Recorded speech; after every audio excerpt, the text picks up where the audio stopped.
19 февралда Балыкчы шаарында мамлекеттик жана муниципалдык мекемелердин жетекчилери үчүн бирдиктүү салык декларациясын өз убагында тапшыруунун маанилүүлүгү боюнча түшүндүрүү иш-чарасы өткөрүлдү. Бул иш-чараны шаардык прокуратуранын демилгеси менен Балыкчы шаарынын мэриясы жана жергиликтүү салык кызматы биргеликте уюштурду. Определенный bir 3 ay 4 ayda şu bir жылдын içinde satıp жиберип атасыздар, доверенностьтун негизинде. Машина силердин атыңарда калып калууда.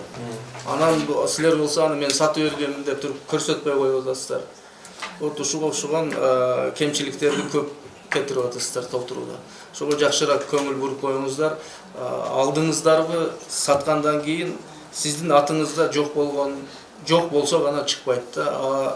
Сиз сатып бердим деп отурасыз. Ал машинеңиз же үйүңүз сиздин атыңызда эле турат. Анда Кыргыз Республикасынын салык кодексинин 106 беренесине ылайык мамлекеттик жана муниципалдык кызматкерлер жыл сайын 1 апрелге чейин бирдиктүү салык декларациясын тапшырууга милдеттүү экени айтылды.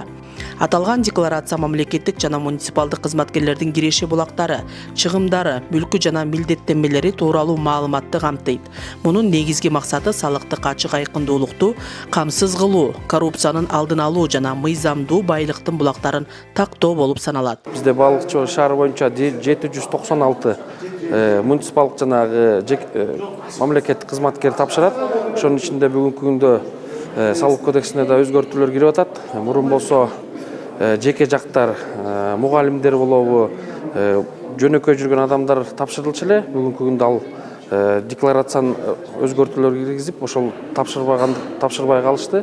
Бүгүнкү күндө дагы мамлекеттик жана муниципалдык кызматкерлер 1 апрелге чейин тапшыра алышат. Ошонун да кандай тапшырылышы боюнча бүгүн айтып түшүндүрө кеттик.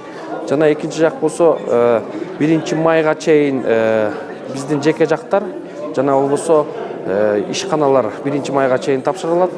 Анын негизинде процедуралар ошондой өзгөрүлүп турат да.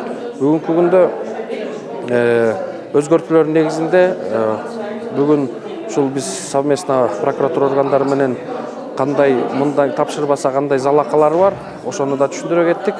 Эгерде мамлекеттик же муниципалдык кызматкер декларация тапшырбаса же туура эмес маалымат берсе, айып пул салуу, тартиптик жаза колдонуу, кызматтан бошотууга чейин жетиши мүмкүн. Бул ошол туура эмес көрсөтүлгөндөр боюнча кечиктирилип салык декларациясын толтургандар боюнча биздин Кыргыз Республикасынын ушул укук бузуулар жөнүндө кодекс бар. Анын 438 беренесине ылайык укук бузуу протоколу толтурулат.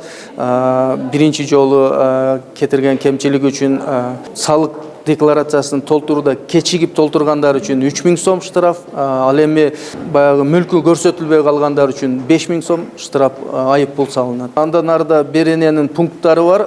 Мисалы үчүн бир эле кетирген кемчиликти кийинки жылы да кетире турган болсо, анда штрафтын көлөмү чоңоет. Андан кийинки жылы деле ошол эле кемчиликтерди, катачылыктарды кетирсе, анда ошол мамлекеттик жана муниципалдык кызмат адамынын ошол кызматтан кетирүү жагы каралат. Маалымдай кетсек, 2024 Балыкчы шаары боюнча 53 мамлекеттик жана муниципалдык кызматкер декларация тапшырбагандыгы үчүн жоопкерчиликке тартылып, жалпы 154 000 сом өлчөмүндө айып пул төлөөгө мажбур болгон.